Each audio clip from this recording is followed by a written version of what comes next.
Hello everyone, आज के इस वीडियो में हम पढ़ने वाले हैं क्लास 9th बायोलॉजी का पहला अध्याय जो है जीवन की मौलिक इकाई, जिसका यह 7वां वीडियो है। तो आज के इस वीडियो में हम पढ़ने वाले हैं कोशिका भित्ति किसे कहते हैं, इसके बारे में हम पूरा डिटेल में समझेंगे और उसके बाद हम जानेंगे कि कोशिका भित्ति का कार्य क्या होता है।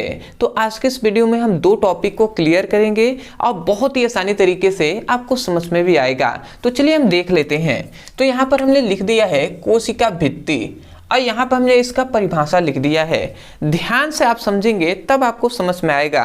कोई भी पादप होता है, पादप मतलब पेड़ पौधे होते हैं, तो पेड़ पौधों के चारों ओर से जो घिरा हुआ परत होता है उस परत को ही हम क्या कहते हैं, कोशिका भित्ति कहते हैं। मतलब पेड़ पौधों की जो ऊपरी परत होती है ना, पेड़ पौधों की जो ऊपरी परत, वही ऊपरी परत क्या कहलाती है, कोशिका भित्ति कहलाता है। तो आशा करते हैं आप समझ गए होंगे कि पेड़ पौधे जो भी आप देख रहे हैं, पेड़ पौधों की जो ऊपरी परत होती है वही कोशिका भित्ति कहलाती है। आपको हम सबसे पहले यहाँ पे परिभाषा देख लीजिए कि पादप कोशिकाओं के चारों ओर से घिरे रहने वाला जो निर्जीव आवरण होता है वही क्या कहलाता है, कोशिका भित्ति कहलाता है। तो आशा करते हैं आप समझ रहे होंगे कि पादप कोशिका मतलब पेड़ पौधों के जो कोशिकाएं होती हैं उसमें सबसे बाहरी जो परत होती है और जो कैसी होती है, निर्जीव होती है। तो निर्जीव आवरण से जो होता है वही कोशिका भित्ति कहलाता है। तो यदि आपसे डेफिनेशन पूछा जाता है तो आप क्या कहेंगे, डेफिनेशन में आप यही लिखेंगे कि पादप कोशिकाओं के चारों ओर घिरे रहने वाला निर्जीव आवरण कोशिका भित्ति कहलाता है। तो आशा करते हैं कि यदि आपसे कोई भी टीचर या कोई भी आपके दोस्त यदि आपसे पूछते हैं तो आप उनका डेफिनेशन बोल देंगे। और मैं यहाँ पे फिगर आपको दिखा दूंगा, कोशिका भित्ति का ये फिगर है, तो आप यहाँ से देखकर समझ सकते हैं।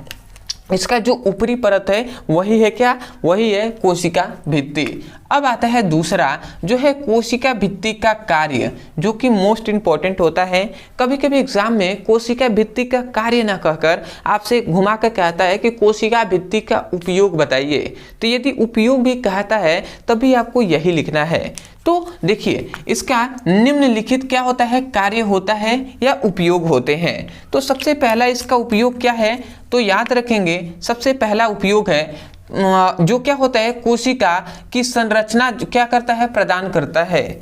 मतलब जो कोशिका भित्ति होता है वो कोशिकाओं की संरचना देता है, संरचना को प्रदान करता है कि किस प्रकार कोशिका होगी। दूसरा है कि कोशिकाओं को मजबूती प्रदान करता है। दूसरा मजबूती, कोशिकाओं को मजबूत बनाते हैं, ठीक है, बनाने में इसका कार्य होता है। तीसरा, यह विभिन्न अणुओं को आर पार जाने देता है। मतलब कुछ विशेष प्रकार के जो अणु हैं उनको ही आर पार जाने देता है। कौन, कोशिका जो भित्ति होता है। और एक और बात याद रखेंगे कि जो कोशिका भित्ति होता है ये केवल पादपों में ही पाया जाता है, जंतु कोशिकाओं में मतलब नहीं पाया जाता है। जैसे कि हम हैं तो इसमें कोशिका भित्ति नहीं पाया जाएगा। और ये सेलुलोज का बना हुआ होता है।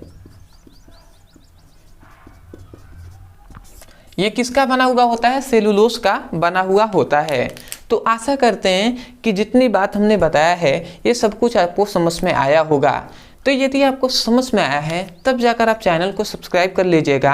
अदरवाइज यदि आप भी क्लास 10th का फिजिक्स, केमिस्ट्री और बायोलॉजी का चैप्टर वाइज सीक्वेंस में सभी वीडियो को पढ़ना चाहते हैं तो न्यू बैच स्टार्ट हो गया है हमारे मेन चैनल जो है ब्रदर सर, तो उस पर आप जाकर पढ़ाई कर सकते हैं। या इसी वीडियो का हम डिस्क्रिप्शन बॉक्स में फिजिक्स, केमिस्ट्री और बायोलॉजी तीनों का हम लिंक दे देंगे। तो उस लिंक पे आप क्लिक करेंगे तो सभी आपको चैप्टर वाइज वीडियो मिलेंगे, तो वहां से भी उसकी पढ़ाई कर सकते हैं।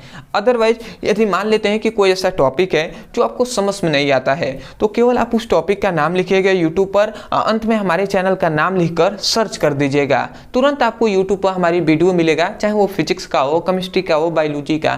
तो इस प्रकार सर्च करके आप कोई भी वीडियो को पढ़ सकते हैं, वहाँ से अच्छे से नोट्स भी बना सकते हैं। जैसे हमने लिखा हुआ है तो आप यहाँ से लिख भी सकते हैं। तो आशा करते हैं आप समझ गए होंगे।